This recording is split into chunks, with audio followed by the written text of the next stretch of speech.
But you guys had a number of questions about peer support and how these firefighters and divers have been dealing with what they're seeing, which everything we've been told is just a horrific scene. I want to bring in Dave Hoagland. Dave is the president of the DC Firefighters Union.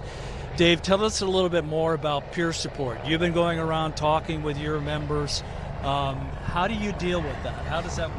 Yeah, Paul, first I just want to start out saying that the condolences of Local 36 are with the families of the victims and the families of this terrible tragedy. But we started out the day checking on our members. They've obviously been working since the crash last night. And the IFF utilizes a peer support model to provide mental health. So that's our own peers talking to our members, checking in on them, making sure they're okay. So since most of our members are working, we've done a regional activation of this team that's made up of firefighters and mental health clinicians. We've got a staging area. They're stood up. They're available for our responders to come and speak with people to deal with things. A lot of our members are still just in work mode, and they're working through it. We still got a lot of people working from last night, going in the water and operating the boats. And so we're going to be here throughout this event, just providing them with support. So when you say the peer support, are you talking about it's peer-to-peer, or do you have counselors that come in that they would talk? Exactly. So it's our own members who are also firefighters who are trained as counselors. And then we also have clinicians who supervise them, and we can, depending on where the member is, whether it's just, hey, come in, have a cup of coffee, let's talk about it, let's talk about what you saw, or somebody needs more in-depth help, we can get them to more immediate resources and further treatment if needed. You've been over here talking with firefighters that are working in the recovery area, which is extremely grim, is the description I've gotten. How are they doing over there, and how are they dealing with the situation? So they're working like DC has been at the lead since this incident happened, and our members have been working. They worked continuously and dove for 5 hours last night, working to free and recover people. So they're just trying to work and get through it, and taking pauses to process when they need to. All right, you've also spoken with the divers, DC Fire Department divers that have been in the water. Take me through a little bit about what they told you the conditions were like and what they had to deal with.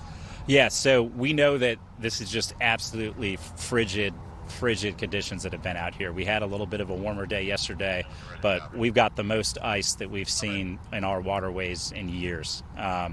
And the Spirit of Washington, thankfully, was sailing around a little bit yesterday, keeping things open.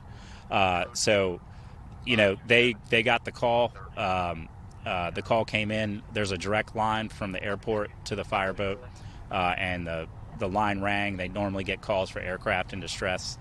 This time it rang, and all they heard was crash, crash, crash. And they got up and go. They had just returned from an incident over at James Creek Marina, helping to dewater a vessel there. They were able to get on scene within 7 minutes. They saw the wreckage falling from the sky as they were walking on the fireboat pier to get into their boats to respond. So they were able to zero in right away on the location of this thing. And, we're talking, it was pitch black, icy water. We have protective suits. We had members who did as many as 5-10 dives. It was only in about 8 feet of water, so our members were able to go down there as long as it would last. We've had some periods where their suits have gotten torn and hung up on debris.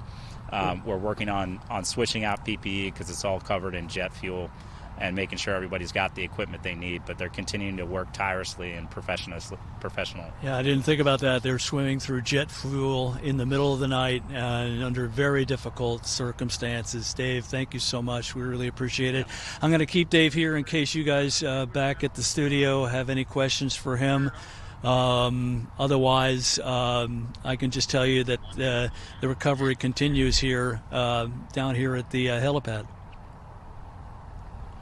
Could ask him, I think we've been talking about the emotional toll that is on these first responders. Could you ask him, what is, going forward? I know right now they're just focused on the here and now, but what will be available to them when they're going to need it? Or has it been happening as the day's been going on? I mean, is there support for them right now, right there? Dave, question is, you're giving them peer support now, but, sometimes these guys are going home and they're dealing with it on their own, perhaps, or they're not talking with their spouse about it. How do you keep an eye on them after this? It's really our coworkers in the department. We're a family. All of our brothers and sisters, we all look out for each other, and so everybody is always just doing welfare checks on each other, making sure they're good, looking out, watching out for signs. We all know, and we learn more and more about PTSD every day, and it's got really different ways that it manifests itself with different people. So this is just not a temporary thing. Our peer support team is active 24/7, 365 every day. And 6 months from now, 5 years from now, we might have members remembering this tragedy in a different way. And our peer support team is still there and available as a resource.